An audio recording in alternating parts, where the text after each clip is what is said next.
Bonjour tout le monde, bienvenue dans cette nouvelle vidéo dans laquelle nous allons parler d'Élisée Reclus. Mais nous allons parler sur l'aspect géographe et non politique car cette vidéo est issue d'un exposé que nous avons dû réaliser sur lui dans le cadre d'un cours de géographie et qui du coup forcément s'est intéressé à ce qu'il a fait en tant que géographe. Il y aura une vidéo qui parlera de son parcours politique qui est très intéressant, Élisée Reclus étant un militant anarchiste actif, mais du coup ça arrivera plus tard. Pour l'instant, concentrons-nous sur ce qu'il a fait en tant que géographe. Mais un petit point quand même biographique avant, c'est un géographe donc, qui est né en 1830 et mort en 1905. Il est le fils d'un pasteur, il va recevoir d'abord une éducation religieuse, mais il va rapidement perdre la foi et arrêter du coup son parcours dans l'enseignement théologique et va se mettre du coup ensuite à étudier la géographie qui sera donc son domaine principal d'activité. Il va alors passer un semestre à l'université de Berlin, au cours de laquelle il va devenir notamment un disciple de Karl Ritter, qui est un des fondateurs de la géographie moderne, mais il ne va pas rester longtemps. Comme je l'ai dit, il n'y fait qu'un semestre. Et au final, du coup, il ne va pas donc, au bout de ses études, et ce sera surtout en tant qu'autodidacte qu'il va se former à la géographie, par beaucoup de voyages, travail sur le terrain. Il sera par exemple embauché par les éditions Hachette pour écrire des guides de voyage, et donc pour eux, il va parcourir la France et l'Europe. Il va également voyager en Amérique, il va tenter même d'y faire une plantation. Donc, c'est un homme qui voyage et qui observe l'environnement, il observe les paysages, et c'est ainsi qu'il va construire en partie sa culture géographique et sa réflexion sur le sujet. Au total, Élisée Reclus va publier 12 ouvrages et 200 articles, auxquels on peut rajouter les articles qu'il va publier dans d'autres domaines que la géographie. Parmi ses œuvres majeures, on peut citer Histoire d'un ruisseau, Histoire d'une montagne, mais également ses ouvrages les plus importants qui sont La Nouvelle Géographie universelle et L'Homme et la Terre. Élisée Reclus s'illustre également par un travail de vulgarisation, mais également par le fait qu'il innove dans plusieurs domaines de la recherche. Par exemple, ça va être un des précurseurs de la géographie sociale, mais également de la géopolitique, même si le terme n'existait pas alors. Mais Yves Lacoste, qui est aujourd'hui l'un des pères de la géopolitique, le considère comme précurseur dans le domaine. Reclus va également être un des précurseurs de la géohistoire, qui est globalement un domaine qui mélange l'étude géographique avec le prisme de l'histoire. C'est un néologisme qui a été inventé par l'historien français Fernand Braudel, et qui est également défini par le géohistorien Christian Grattalou, qui le définit comme le fait de s'intéresser aux interactions entre les dimensions géographiques et historiques pour proposer une analyse des sociétés sur le temps long et à différentes échelles. C'est une discipline qui du coup n'existait pas en tant que telle à l'époque de Reclus, mais on peut retrouver dans ses travaux des aspects qu'on retrouve dans cette discipline. Ainsi, pour Reclus, la géographie n'est pas une chose immuable, elle se fait et se refait tous les jours, à chaque instant, et elle se modifie par l'action humaine. Et donc pour lui, l'étude de la géographie se prend en compte des aspects historiques. Et nous allons le voir dans une seconde vidéo qui sera dédiée particulièrement à un article de Reclus, mais dans lequel du coup il étudie l'évolution des paysages, il évolue également l'évolution du rapport des sociétés humaines à la nature et à son environnement. Et donc ça, c'est des aspects de géohistoire. Il va également travailler sur les processus de peuplement d'un territoire ou sur la croissance démographique mondiale, qui sont là aussi dynamiques géographiques et historiques. Et du coup, Reclus a été un géographe influent par le fait qu'il soit précurseur dans plusieurs domaines.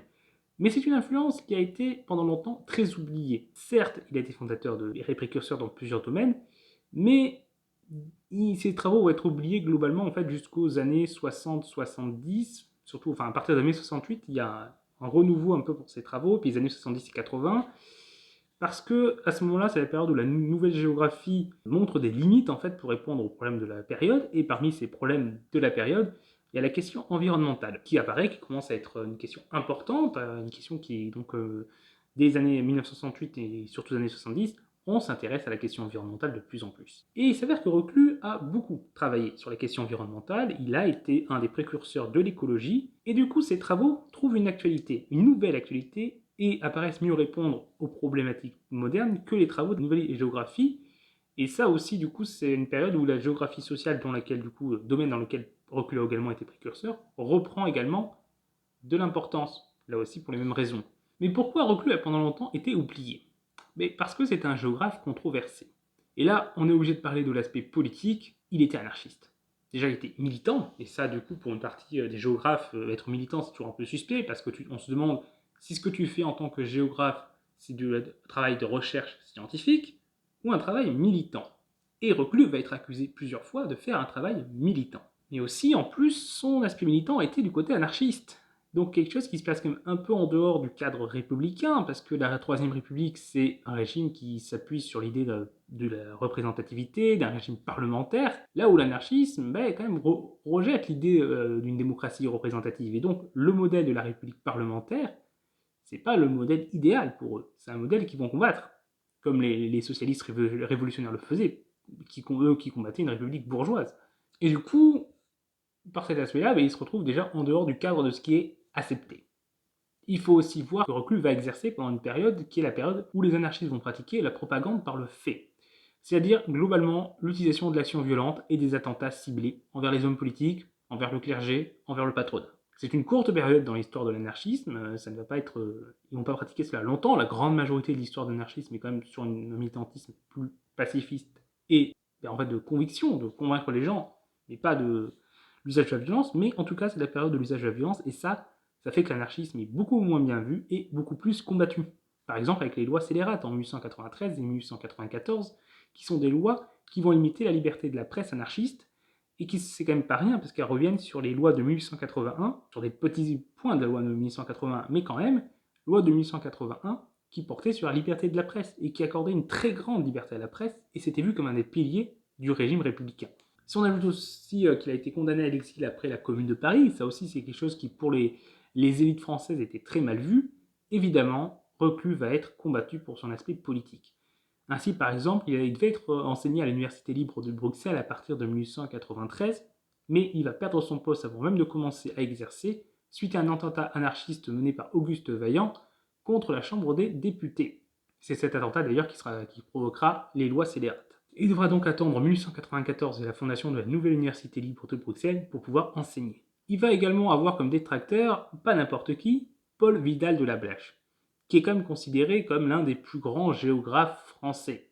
C'était un des pères de la géographie française, et donc avec un tel opposant, il était difficile pour Reclus de se faire une place dans le monde universitaire français. Celui-ci déclarant par exemple « Vous savez combien la géographie universelle d'Élisée Reclus a cessé de correspondre à l'état de la science ». Mais malgré cette situation, il a quand même une grande renommée internationale. C'est un des géographes français quand même les plus connus. Pas toujours en bien, mais connu en tout cas. Et il a pu avoir du succès avec certains de ses ouvrages, par exemple la Nouvelle Géographie Universelle, qui va être traduite en plusieurs langues, et certains de ses travaux, il sera récompensé pour ses travaux par plusieurs récompenses.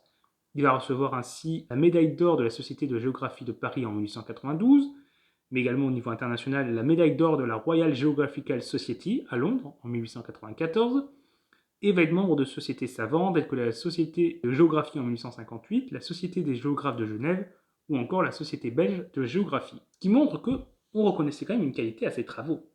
Et en fait, Reclus, c'est un peu ça, sa vie, ça va être alterné entre une reconnaissance de la qualité de ses travaux et une mise à l'écart pour son engagement politique. Et une fois mort, c'est un peu la vision de Vidal de la Blache qui va s'imposer, c'est-à-dire que Reclus n'était pas un bon géographe et qu'il était trop politique et trop encyclopédique et pas assez bon. Et donc pendant longtemps, il va être complètement mis de côté. Donc la plupart des personnes qui vont encenser Reclus, enfin encenser ses travaux et les mettre en avant et en parler, c'est des gens qui sont assez contemporains.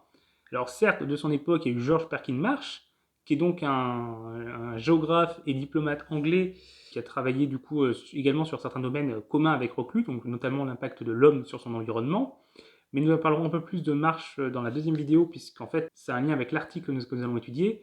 Mais en tout cas, il cite Reclus et considère qu'il fait des travaux de grande qualité et le compare à d'autres grands géographes. Du coup, récemment, il y a eu Yves Lacoste, comme on l'a dit, qui est le fondateur de la revue Hérodote, revue de géographie, qui va consacrer deux numéros entiers aux travaux de Reclus, donc ça va beaucoup contribuer à le remettre en avant.